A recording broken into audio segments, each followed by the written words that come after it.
Pakistan this week में एक बार फिर खुशामदीद। लाहौर बड़ी तबाही से बच गया। अफगान इंटेलिजेंस और भारतीय खुफिया एजेंसी का गठजोड़ बेनकाब हो गया।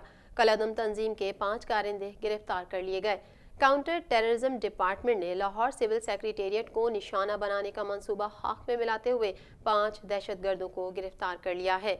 शादरा से गिरफ्तार दहशतगर्दों से दस्ती बम, असलहा, अगवान करेंसी, मोबाइल फोन्स और हसास मकामात की वीडियोस बरामद कर ली गई हैं।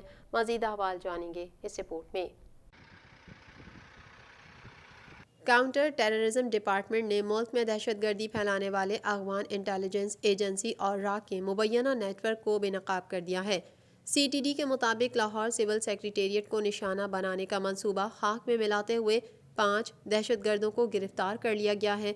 दहशतगर्दों को शाहदरा के इलाके से गिरफ्तार किया गया। गिरफ्तार दहशतगर्दों का ताल्लुक कलअदम तंजीम से है। CTD की इब्तिदाई तफ्तीश के मुताबिक दहशतगर्द 2 माह कबल अफगानिस्तान से आए थे। अफगान इंटेलिजेंस एजेंसी के अंडर कोर ने उन्हें जलालाबाद में टास्क दिया था। इस मौके पर भारतीय खुफिया एजेंसी रा का नुमाइंदा मुलाकात में मौजूद था। इन दहशतगर्दों को फंड्स भी रा के अफसर ने फराहम किए थे।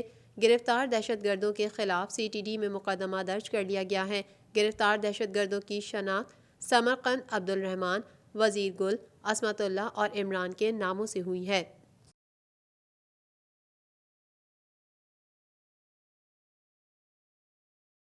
मरियम नवाज के दावे सिर्फ दावे। कहती हैं लाहौर के जलसे से हुकूमत की जान निकली हुई है। पाकिस्तान मुस्लिम लीग नून की नायब सदर मरियम नवाज का कहना है कि 13 दिसंबर को लाहौर में होने वाले जलसे से हुकूमत की जान निकली हुई है। लाहौर में इस्लामाबाद रवानगी से कबल मीडिया से बात करते हुए मरियम नवाज का क्या कहना था, आइए सुनते हैं इस रिपोर्ट में। लाहौर में इस्लामाबाद रवानगी से कबल मीडिया से बात करते हुए मरियम नवाज ने कहा कि कानून और आइन की बातें हुकूमत को जेब नहीं देती। लोग महंगाई, बेरोजगारी और लाकानूनियत से तंग आए हुए हैं। लोग PDM में और नवाज शरीफ में अपनी निजात देख रहे हैं। मरियम नवाज ने कहा कि 13 दिसंबर को लाहौर में होने वाले जलसे से हुकूमत की जान निकली हुई है। क्या कभी ऐसा हुआ है कि एक जलसे की वजह से 3,000 अफराद के खिलाफ मुकदमा दर्ज किया गया हो? उन्होंने हम पर इतनी FIRs कायम कर दी हैं कि अब हमें किसी FIR का खौफ नहीं है। मेरी गिरफ्तारी की सूरत में इस तहरीक की क़यादत आवाम करेंगे। PDM के सरबराही इजलास से मुतालिक मरियम नवाज ने कहा कि PDM का इजलास बहुत अहम है। ये आवाम को मुश्किलात से निकालने और उन्हें रिलीफ दिलाने की तहरीक है, जो अब इस हुकूमत को घर बेच के ही दम लेगी। PDM में इस्तीफों समेत बहुत सी चीज़ें ज़ेर गौर हैं और कई पर हतमी फैसला जल्द मुतवक्के है। बंडल आइलैंड सिंध का है और सिंध का ही रहेगा। गवर्नर सिंध इमरान इस्माइल का कहना है बंडल आइलैंड सिंध का है और सिंध का ही रहेगा। सिंध एक है और एक ही रहेगा, कोई उसे तोड़ नहीं सकता। ज़ाती और सियासी इख्तलाफात तो हो सकते हैं, लेकिन सिंध धरती के मामले पर हम एक हैं। मज़ीद अहवाल इस रिपोर्ट में। गवर्नर सिंध इमरान इस्माइल का कहना है कि सिंध एक है और एक ही रहेगा, कोई इसे तोड़ नहीं सकता। ज़ाती और सियासी इख्तलाफात तो हो सकते हैं, लेकिन सिंध धरती के मामले पर हम एक हैं। तकरीब से खिताब करते हुए उनका कहना था कि बंडल आइलैंड सिंध का है और सिंध का ही रहेगा। बंडल आइलैंड बन जाएगा तो दुबई को पीछे छोड़ देगा। गवर्नर सिंध ने कहा कि सिंध के लोगों को मुलाजमतों के लिए दुबई नहीं जाना पड़ेगा, बल्कि बंडल आइलैंड में ही मुलाजमतें मिलेंगी। उन्होंने मजीद कहा कि बंडल आइलैंड से सिंध के 1.5 लाख से ज़ायद नौजवानों को रोज़गार और $50 अरब की सरमायाकारी मुतवक्के है। नैब सरकारी अफसरान को डरा कर बयान लेता है। पाकिस्तान मुस्लिम लीग नून के रहनुमा एहसन इकबाल का कहना है कि नैब के जरिए सियासतदानों की बेइज्जती की जा रही है।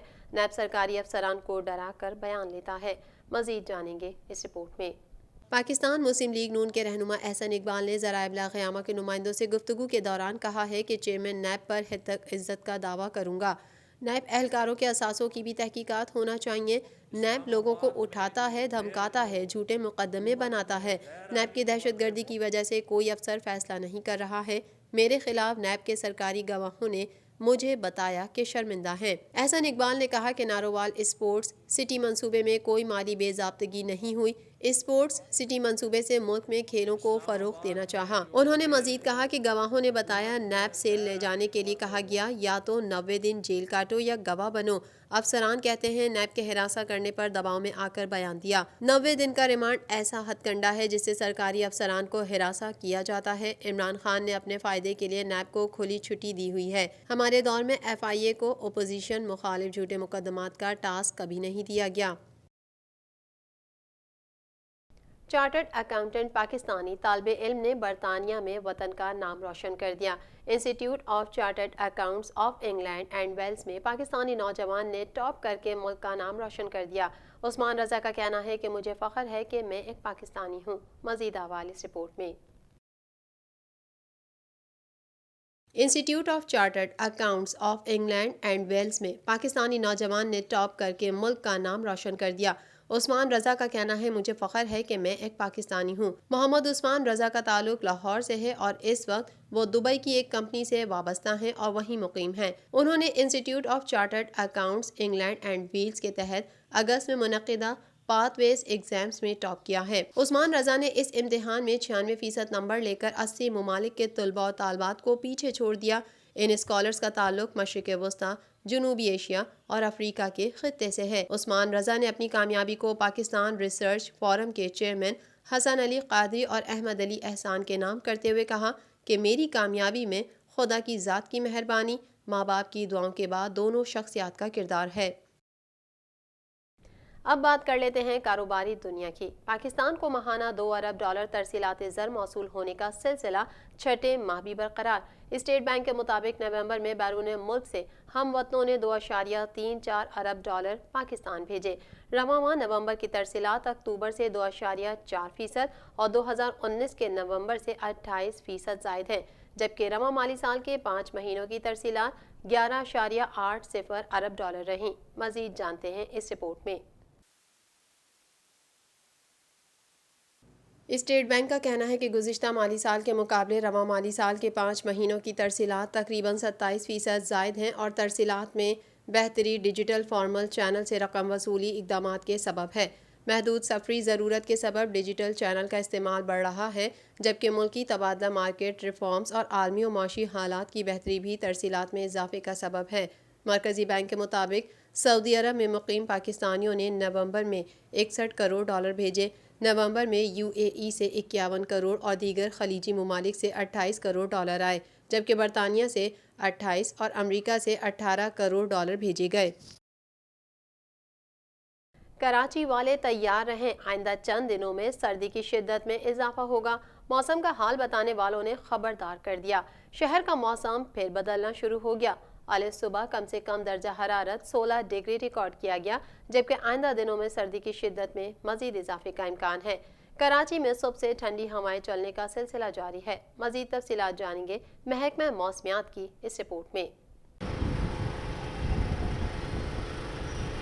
کراچی میں صبح سے ٹھنڈی ہوائیں چلنے کا سلسلہ جاری ہے۔ محکمہ موسمیات کی جانب سے آج صبح کراچی کا درجہ حرارت کم سے کم 16 ڈگری ریکارڈ کیا گیا ہے۔